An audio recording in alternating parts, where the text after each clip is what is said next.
ഇന്നത്തെ മറ്റൊരു ചിറ്റ്ചാറ്റിൽ എൻ്റെ ഉള്ളത് ഷെറി എബ്രഹാമാണ്. ഇദ്ദേഹം അമേരിക്ക ടെക്സാസിലാണ്. അപ്പോൾ ഇദ്ദേഹം എനിക്ക് ചില ബുക്സുകളൊക്കെ ഇസ്രായേലി മൊസാദിൻ്റെ ഓപ്പറേഷനെ പറ്റിയൊക്കെ എനിക്ക് അയച്ചു തന്നിട്ടുണ്ട്. അപ്പോൾ ഇന്നത്തെ ടോപ്പിക് അദ്ദേഹത്തോട് ചോദിക്കാൻ പോകുന്നത് ഇസ്രായേലിൻ്റെ ഗാസ, അതേപോലെ Israel Iran war, Middle East, ഈ പറയുന്ന peace accord, Egypt Gaza summit എത്ര പ്രാധാന്യമുണ്ട്, അതിനെ മുന്നോട്ട് പോകാൻ സാധിക്കുമോ? കാരണം ഇദ്ദേഹം നല്ലപോലെ എല്ലാ കാര്യങ്ങളും ടോപ്പിക്സ് എല്ലാം വായിക്കുകയും പഠിക്കുകയൊക്കെ ചെയ്ത ഒരാളാണ്. ശരി, welcome to the show. Thank you sir. ശരി, ഇപ്പം അറിയാൻ ഷെറിയുടെ ഒരു നിഗമനത്തിൽ ഈ നമുക്കറിയാം ട്രംപ് ലിറ്ററലി പറഞ്ഞു കഴിഞ്ഞു അമേരിക്കൻ സേന ഇൻ്റർവീൻ ചെയ്യണം. ഇതിനെപ്പറ്റി ഞാൻ നേരത്തെ ഒരു വീഡിയോ ചെയ്തിരുന്നു. അതായത് ഈ സമ്മിറ്റ് ഈ അവരുണ്ടാക്കിയിരിക്കുന്ന ഒരു സീസ് ഫയർ എന്ന് പറയുന്നത് ഈ ഹോസ്റ്റേജസിനെ തിരിച്ചു കിട്ടുക, അതേപോലെ കുറച്ചും കൂടെ സമയം ഇസ്രായേലിന് വേണം. പിന്നെ അമേരിക്കയുടെയും അറബ് രാജ്യങ്ങളുടെയൊക്കെ ഒരു സപ്പോർട്ട് ബേസ് ഈ ജനസൈഡ് എന്ന് പറയുന്ന സംഭവത്തിനകത്ത് മാറ്റിയെടുക്കണം. ഇതൊക്കെ ഒരു ഇമേജ് മേക്കിങ്ങിന്റെ പ്രോസസ്സായിട്ടല്ലേ കാണാൻ പറ്റത്തുള്ളൂ? തീർച്ചയായും അതിനെ അങ്ങനെ തന്നെ കാണാൻ പറ്റുള്ളൂ. കാരണം എന്ന് വെച്ചാല് ഈ പറയുന്ന ഒരു പീസ് ഡീൽ എന്ന് പറയുന്നത് സത്യം പറഞ്ഞ ഈജിപ്തിൽ നടന്നത് ഒരു ടോക്ക് ഷോ എന്ന് നമുക്ക് അങ്ങനെ ഇതിനെ കാണാൻ പറ്റുള്ളൂ. കാരണം വെച്ചാല് ഇവിടെ ശരിക്കും ഇവിടെ ആരാ സൈൻ ചെയ്തത്? ഇസ്രായേൽ എവിടെയും സൈൻ ചെയ്തിട്ടുണ്ടോ? ഇസ്രായേൽ സൈൻ ചെയ്തിട്ടില്ല. ഇത് സത്യത്തിൽ അവിടെ ആ പീസ് ഡീൽ എന്ന് പറയുന്നത് ഇത് ഒരു തട്ടിപ്പ്, അല്ലെങ്കിൽ ഒരു എന്താ പറയുന്ന എന്താ നമ്മുടെ നാട്ടിൽ നാടൻ ഭാഷ പറയുകയാണെങ്കിൽ ഒരു കുതന്ത്രം. ഇത്രയുള്ള സംഭവം. ഇത് ഒരിക്കലും ഒരു പീസ് ഡീൽ അല്ല.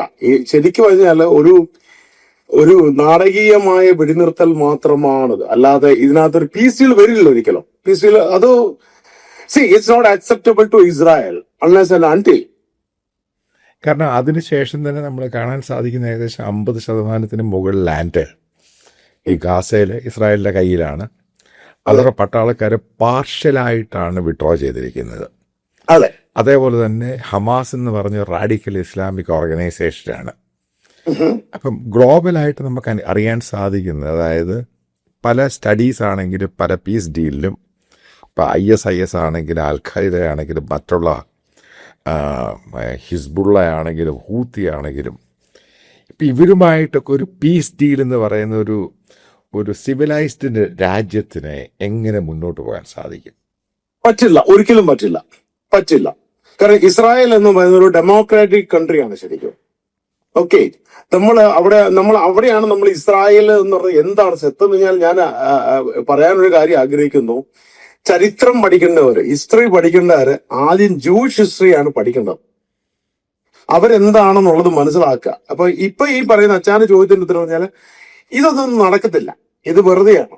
കാരണം ഹിസ്ബുള്ള ഇതുവരെ എവിടെയൊന്നും അക്സെപ്റ്റ് ചെയ്ത് ഇപ്പൊ തന്നെ ഇതൊക്കെ ഇസ്രായേലിന്റെ തന്ത്രങ്ങൾ മാത്രമാണ്. അവർ വൃത്തിയായിട്ട് അവർക്കറിയാം എന്താ ചെയ്യണം എന്നുള്ളത്. അമേരിക്കയ്ക്ക് നല്ല ബോധ്യമുണ്ട്.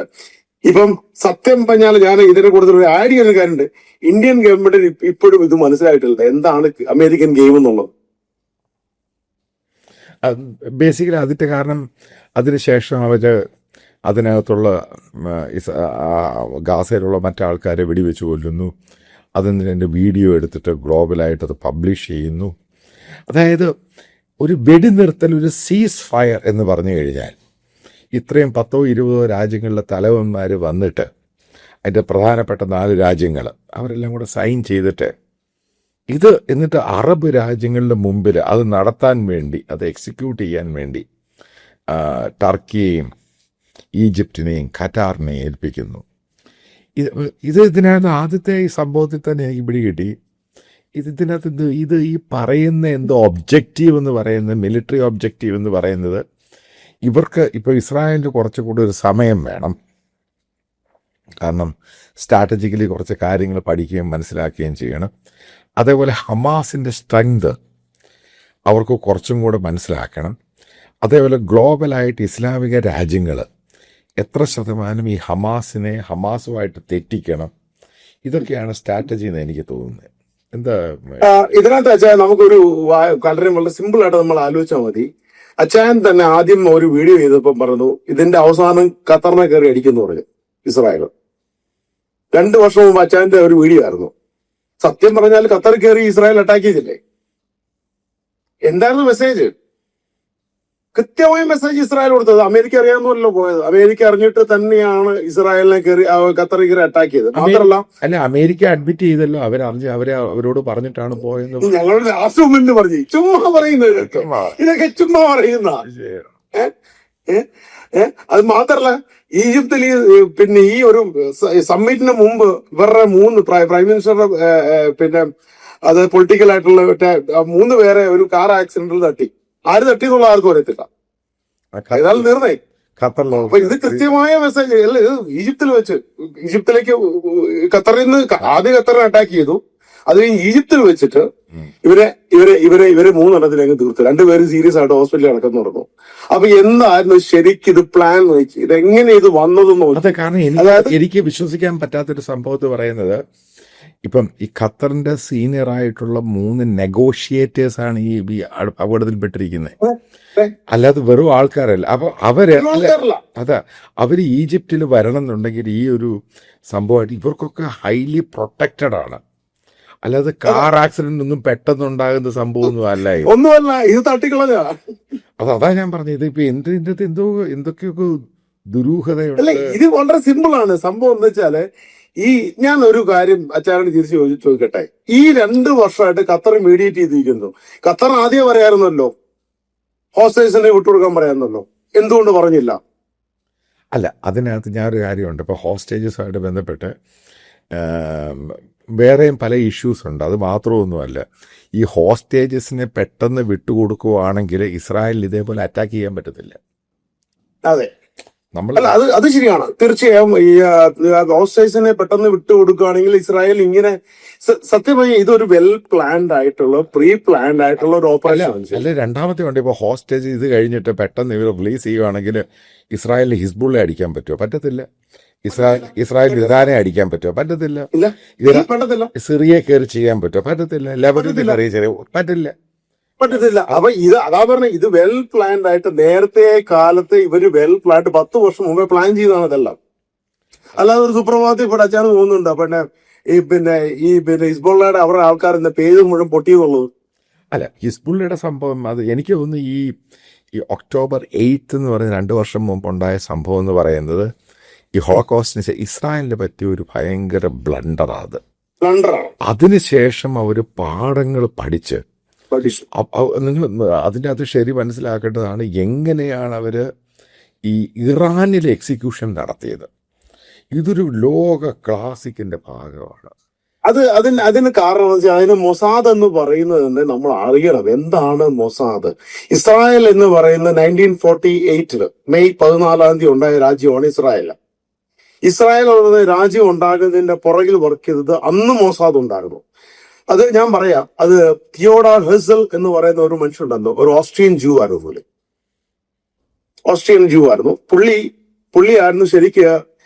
പുള്ളിയായിരുന്നു പിന്നെ ഫ്രാൻസിലേക്ക് പാരീസിലേക്ക് വന്ന സമയത്ത് അവിടെ എന്തോ ഒരു ഇഷ്യൂ ആണ് സമയത്ത് ഒരുത്തന് he's a Jew, he must be murder, he must be killed എന്ന് പറഞ്ഞിട്ട് പ്രശ്നം.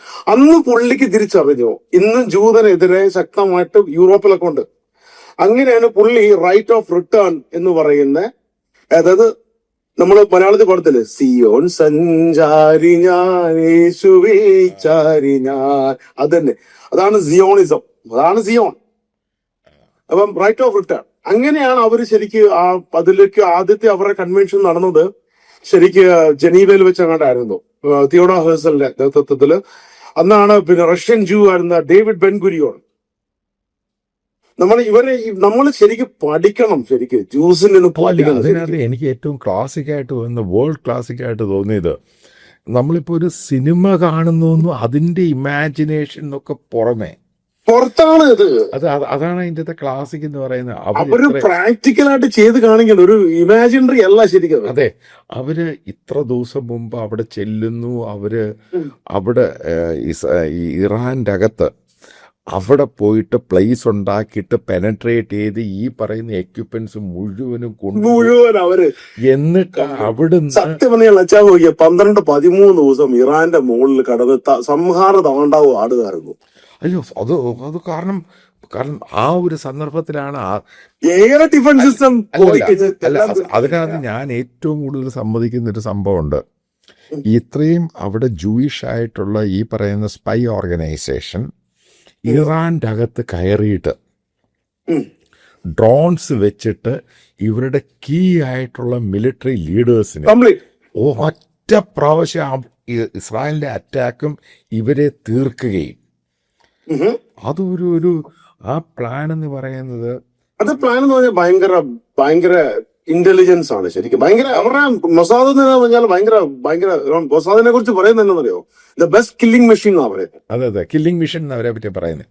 അപ്പം എത്ര പ്ലാനായിട്ട് ചെയ്തിട്ട് അവര് അതേപോലെ മസൂദ് പെഷഷ്ഖാൻ ഇറാനിയൻ പ്രസിഡന്റ്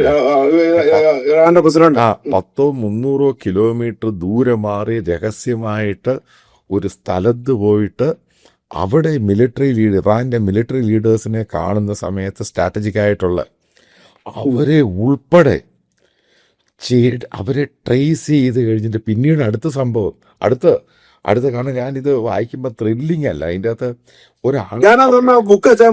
ഞാൻ വായിച്ചു. അപ്പൊ അതിനകത്ത് അത് ഏകദേശം ഒരു 10 വർഷം കൊണ്ട് ഇറാന്റെ ക്ലർജി, അതായത് അലി ഖമൈനിയെ ഒക്കെ ഇവരൊക്കെ അഡ്വൈസ് ചെയ്യുന്ന ഷിയ മുസ്ലിമിന്റെ അവരുടെ ഒരു ക്ലർജി, അയാള് ചാരനായിരുന്നു, പിന്നീട് അറിയുന്നു. അപ്പം ആലോചിച്ച് നോക്കി എന്തോ മാസ്റ്റർ പ്ലാൻ. ഇവര് വളരെ പെനട്രേറ്റ് ചെയ്ത് കയറി അവരുടെ അകത്ത് മുഴുവൻ ഇവരുണ്ട് ശരിക്കും. ഇവരെ മുഴുവൻ നമുക്ക് ഈ മിഗ് എന്ന് പറഞ്ഞ വിമാനത്തെ നമുക്കറിയാം. മിഗ് എന്ന് പറഞ്ഞ വിമാനം അന്ന് ഇസ്രായേല് അത് ഹൈജാക്ക് ചെയ്തായിരുന്നു. ആ മിഗിനെ റഷ്യ എവിടുന്ന്, ഇറാഖിൽ നിന്ന്, സദാം ഹുസൈന്റെ കാലത്ത്. അപ്പം അത് എന്ന് പറഞ്ഞാല് സത്യം പറഞ്ഞാൽ അവിടെ ഒരു ജൂയിഷ് ആയിട്ടുള്ള ആൾക്കാരുണ്ട്, ഒരു പൈലറ്റ് ഉണ്ടായിരുന്നു ജൂയിഷ്. പുള്ളിയെ ഇവര് ആയിട്ട് ഡീല് വന്നു. പുള്ളി പറഞ്ഞു എന്റെ ഫാമിലിയെ ഫസ്റ്റ് ഇങ്ങോട്ട് കൊണ്ടുവരണം. അങ്ങനെ പുള്ളിയെ ഫാമിലിയെ മൊസാദ് കൊണ്ടുവന്നു, ഇസ്രായേൽ കൊണ്ടുവന്നു. ഇയാൾ അവിടുന്ന് ഫൈറ്റർ പ്ലെയിൻ എടുത്തുകൊണ്ട് വന്നു. അപ്പൊ ദ പ്രിൻസ് ഈസ് ലാൻഡിംഗ് എന്നാണ് അന്ന് പിന്നെ എയർപോർട്ടിൽ വെച്ച് ബെൻഗുരിയൻ എയർപോർട്ടിൽ അവർ കൊടുത്ത മെസ്സേജ്. അപ്പോഴേക്കും ഇവർക്ക് മനസ്സിലായി ഇവൻ ഫ്ലൈറ്റ് കൊടുത്തോണ്ട് അങ്ങോട്ട് പോയി. ഇവര് തിരിച്ചു വന്നപ്പോഴേക്കും ഓൾറെഡി ഇവൻ അത് കവർ ചെയ്തു. കാരണം അതിനുശേഷമാണ് 1967 വാറിൽ ഇസ്രായേലിൽ വിജയിച്ചെന്ന കാരണം ഈ മിഗിനെ അമേരിക്കയ്ക്ക് കൈമാറിയിട്ട്, കാരണം അതും ഏറ്റവും വലിയ മാനോവറിംഗ് പവറും ഒക്കെ ഉള്ള നല്ല ഫ്ലൈറ്റ് ആണ് MiG-29. MiG-21 21 എനിക്ക് ഓർമ്മയില്ല, പക്ഷെ മിഗായിരുന്നു. ഓക്കെ, അതിനെ കറക്റ്റ് അമേരിക്കയും ഇസ്രായേലും കൂടി ഇരുന്നിട്ട് അതിനെ സെറ്റ് ചെയ്തിട്ട് അങ്ങനെ പുതിയ ഒരു വെപ്പൺ ഉണ്ടാക്കി കൊടുത്തിട്ട് അങ്ങനെയാണ് ഇസ്രായേൽ കയറി അടിക്കുന്നത്, ഈജിപ്തിനെ കയറി അടിക്കുന്നത്. അല്ല, ഇതിനകത്ത്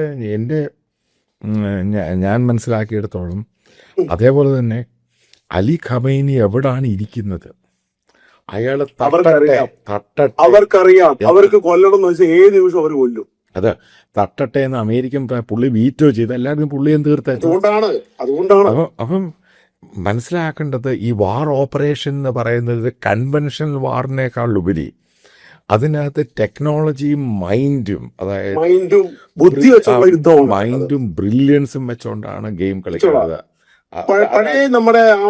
നമ്മുടെ പഴയ ഒരു കൺവെൻഷണൽ വാറിന്റെ ആ കാരണം ഇസ്രായേൽ ഇറാൻ വാറിനാണ് ലോകത്തിന് മനസ്സിലായത് കൺവെൻഷണൽ വാർ എന്ന് പറയുന്നത് അതല്ല, അത് ഫേസ് ടു ഫേസ്. ഇവര് IT ഇന്റർനെറ്റ് കംപ്ലീറ്റ് അവരുടെ ബാങ്കിങ് സിസ്റ്റം എല്ലാം ഇവര് ഹൈജാക്ക് ചെയ്തു. ഒന്നുമില്ല കംപ്ലീറ്റ്. അതായത് നിങ്ങളുടെ വീട്ടിന് മുമ്പിൽ വന്ന് ബോംബിട്ട് ഞാൻ നിങ്ങൾ നോക്കിയിരിക്കുക ഇതേ അവസാനം. അതല്ലായിരുന്നുവെങ്കിൽ ഇത്രയും ഫൈറ്റർ ജെറ്റ് പല ഇറാന്റെ മുകളിൽ കൂടെ ഫ്ലൈ ചെയ്തിട്ട് അപ്പൊ ആ രാജ്യം കംപ്ലീറ്റ് സറണ്ടർ ആയി പോയി. കംപ്ലീറ്റ് ഒന്നുമില്ലാതായി പോയി ശരിക്കും. കാരണം അതിന്റെ പേരിലല്ലേ അഗരാജ് ഇറാനിയൻ ഫോറിൻ മിനിസ്റ്റർ പറഞ്ഞത്, അമേരിക്കൻ പ്രസിഡന്റ് പറയാ ബെഞ്ചമിൻ നെതന്യാഹുവിനെ വിളിച്ചിട്ട് ബോംബിങ് നിർത്താൻ പറഞ്ഞു. കാരണം 12 ദിവസം അവർ എയറിൽ കയറി താണ്ഡവം നടത്തി. താണ്ഡവം വെച്ച് കഴിഞ്ഞാൽ ഭയങ്കരമായിട്ട് ശരിക്കും നശിച്ച് നാറാണക്കല്ലാക്കിയത്. അവർ അടിച്ച് തീർത്തു കഴിഞ്ഞു. അവരുടെ മിലിറ്ററി, അവരുടെ എക്കോണമി, അവരുടെ അതുകൊണ്ട് പൊട്ടൻഷ്യൽ ആയിട്ടുള്ള എല്ലാം തീർന്നു, എല്ലാം ഇൻഫ്രാസ്ട്രക്ചർ, അവരുടെ കയ്യിൽ ഇന്ന് വരെ ഉണ്ടായിരുന്ന എയർക്രാഫ്റ്റുകൾ, അതായത് എല്ലാം തീർന്നു. മിലിറ്ററി, അതിൻ്റെ F-14 വരെ ഉണ്ട്, പണ്ട് അമേരിക്ക കൊടുത്ത എയർക്രാഫ്റ്റ്, അതെ അതുവരെ ഉണ്ട്. അതേപോലെ തന്നെ MiG-29 ഇന്ത്യയുടെ ഉണ്ട്, അവരുടെ ഉണ്ട്. അതൊന്ന് ഫ്ലൈ ചെയ്യിക്കാൻ, അതായത് അവരുടെ ബേസിൽ നിന്ന് പോക്കാൻ പോലും ഇവർക്ക് കഴിഞ്ഞില്ല. പറ്റിയില്ല. അപ്പം ഇസ്രായേൽ എന്ന് പറഞ്ഞ ചെറിയ രാജ്യമൊന്നുമല്ല. അവര് നമ്മൾ മനസ്സിലാക്കണം. അച്ഛൻ ഇവിടെ ശ്രദ്ധിച്ചാൽ മതി. നമ്മള് അമേരിക്കയിൽ ഇപ്പൊ ഞാൻ ജീവിക്കുന്നത് എനിക്ക് പണ്ടും അറിയാം. എയ്പാക് എന്ന് പറഞ്ഞൊരു സംഘടനയുണ്ട് ഇവിടെ. എയ്പാക്, AIPAC. അച്ഛനെ കൂടുതൽ ചെയ്ത് അറിയാം.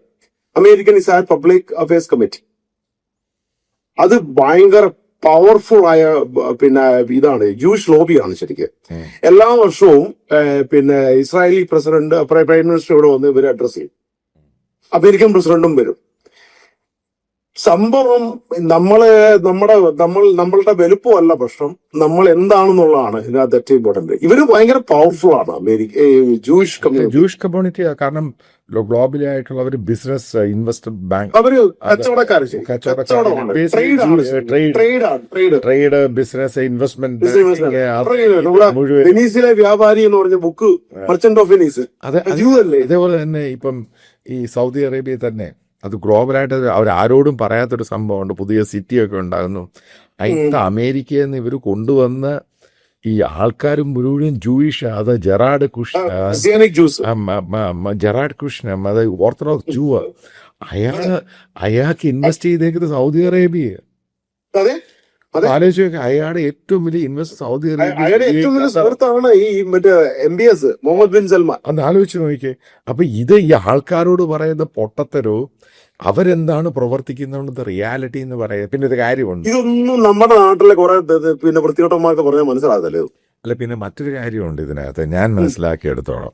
ഈ സുന്നി രാഷ്ട്രങ്ങൾ, പ്രത്യേകിച്ച് അറബ് രാജ്യങ്ങളിൽ, ഇസ്ലാമിക രാജ്യങ്ങളിൽ, അവർക്കറിയാം ഈ പറയുന്ന പാലസ്തീനും ഈ പറയുന്ന ഹമാസും ഹിസ്ബുള്ളയും ഇതെല്ലാം അവർക്കും തലവേദനയാണ്. അതുകൊണ്ടൊക്കെ തീരട്ടെ, പിന്നല്ലാതെ. അതിന്റെ ഒരു സംഭവമുണ്ട്. ഏതായാലും MBS ആയിട്ടുള്ള ഒരു ഇന്റർവ്യൂ ഞാൻ കണ്ടായിരുന്നു. MBS പറഞ്ഞല്ലോ പാലസ്തീനെ ഞങ്ങൾക്ക് അവരോട് യാതൊരു ബന്ധമില്ലെന്ന് പുള്ളി പറഞ്ഞത്. ഞാൻ കണ്ട, ഞാൻ ABCക്ക് MBS പറഞ്ഞാൽ ഞങ്ങൾക്ക് യാതൊരു പാലസ്തീൻ വിഷയം അവർ തീർക്കട്ടെ എന്ന് പറഞ്ഞു. ഞങ്ങൾ ഇതിനകത്ത് ഇടപെടത്തില്ല, ഞങ്ങൾക്ക് ഇത് ഞങ്ങൾക്ക് വേറെ ഒരുപാട് കാര്യങ്ങൾ ചെയ്യാനുണ്ടെന്ന് പറഞ്ഞു. എനിവേ, നമുക്ക് ഇതേപോലെ ടോപ്പിക്കുമായിട്ട് ഷെറിയായിട്ട് വീണ്ടും കാണാം.